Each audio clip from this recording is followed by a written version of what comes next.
Gawa tayo ng lumpia ngayon. Ito lumpia sa toge. Medium ito na wrapper.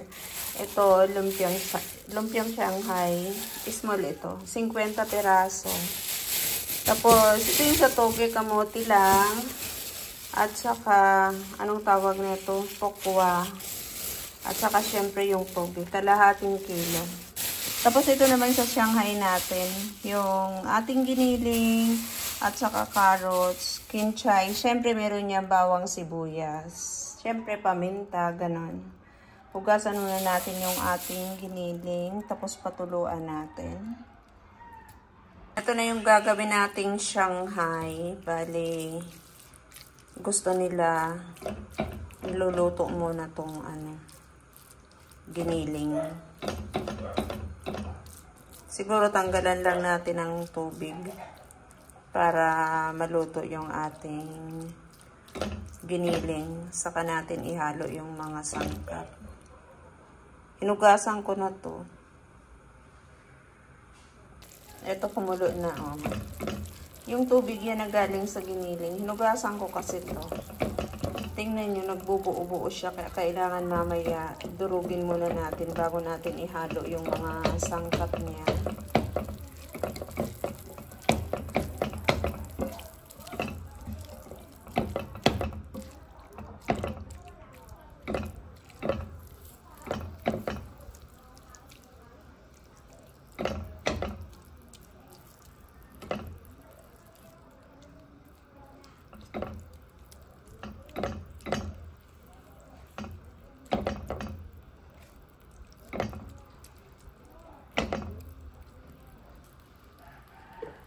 Yung pinagtanggalan natin ng giniling, di ko na hinugasan. Dito ko ipiprito yung ating tokwa para sa toge na lumpia.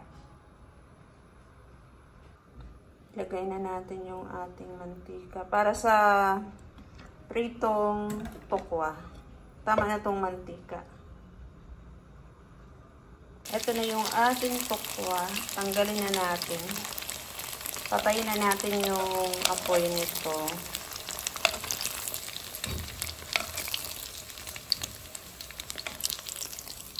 Magbabawas ako ng mantika. Pero ito na yung igigisa ko para sa toge.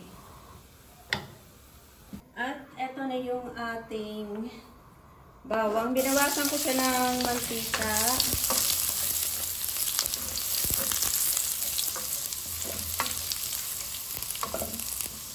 Tapos yung sibuyas. Inaan natin yung apoy. Yung para sa toge ito ha. At saka yung ating cubes.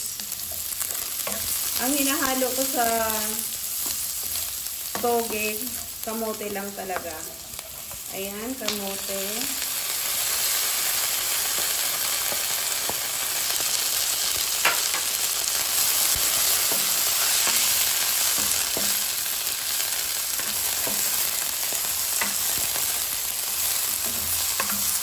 Dahan-dahan lang yung apoy natin.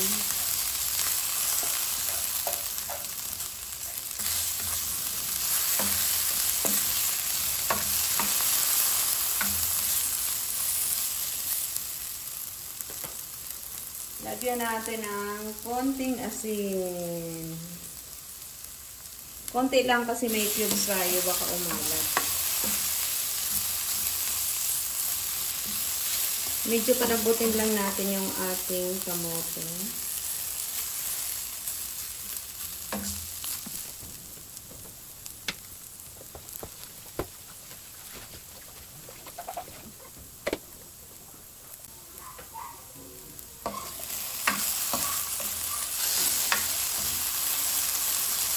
Dahan-dahan lang yung apoy natin. Ilagay na natin yung ating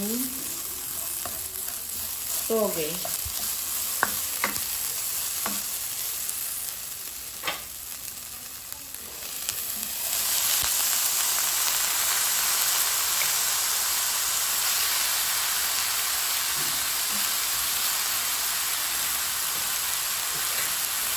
Takpan muna natin.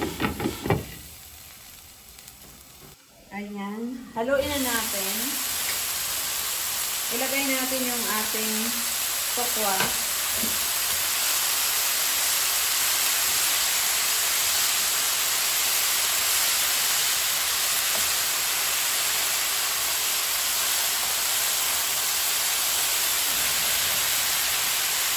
Ganito lang ako pag nagluto ng lumpiang toge. Walang carrots, basta kamote lang siya.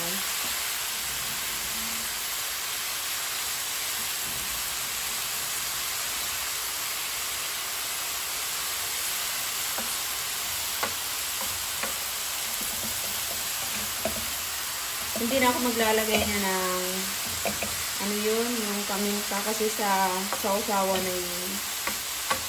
Di ba yung nagpapasarap na sa atin lumpiang gulay, yung sausawan talaga. Okay na po siya.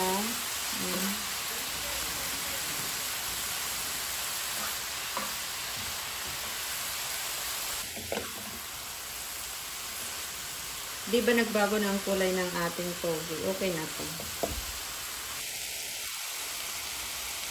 Ito na yung ating carrots para sa lumpiang Shanghai. Gadgarin natin para mabilis tayo.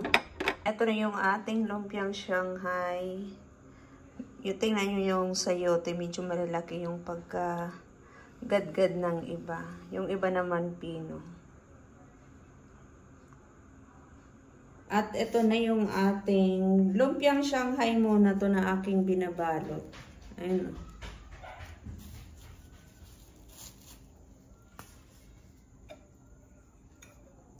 Isang ano lang to, isang, ayan o, isang kutsara.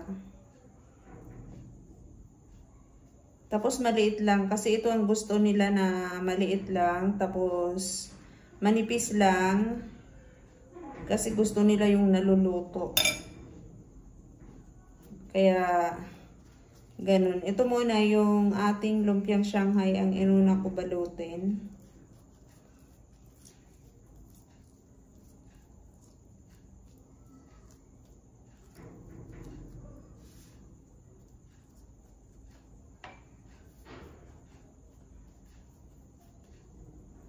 Ayan. O, kita nyo. Hindi pare-parehas ang pagkahaba. Meron siyang maikli, o. Meron mahaba. Hindi pare-parehas.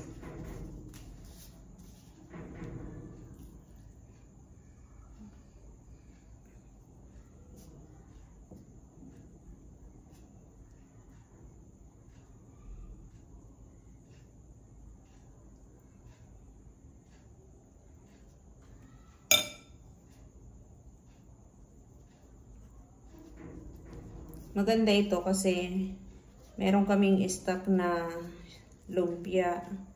Pag busy ako sa tindahan, hindi ko na kailangan magluto ng kung ano, ipiprito ko na lang, di ba? Sila din dito, pag ano sila, kakain, pag gusto nila kumain, ayan, meron silang kakainin na gulay at saka ito, lumpiang Shanghai. Lulutuin na lang nila, piprituhin na lang nila. Ganun lang kanipis, maliit lang ang balot namin. Alam nyo, nagmamadali ako kasi pupunta pa ako sa shop. Ang bantay doon yung pamangkin ko. Buti maaga siya galing sa school. Sabi ko sa kanya, bantayan niya kasi gagawa ko ng lumpia. Ayan. Pagpatuloy ko yung pagbalot nito. At ito, ginabi na tayo. Kararating ko lang dito sa tindahan. Ako naman ang bantay dito. Ayan, ganito pa gabi dito sa amin. Ito yung mga bigas natin.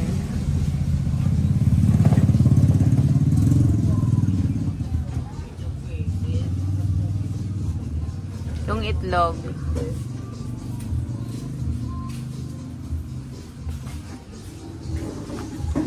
Naubos na yung ano. Yung dito ito.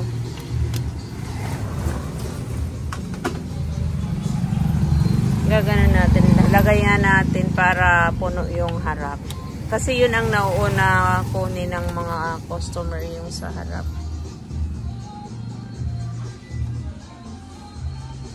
Yung mga bigas natin. Saan ba to? Ah, yun. Kasi may bumili ng 48 kanina. Kaya nilagay ko dun yung tag price. Ito 50. Ito 52. Ito 54. 57. 60. 56. Paubos na, kailangan ng salinan. At saka yung ating 43. Yung broken rice.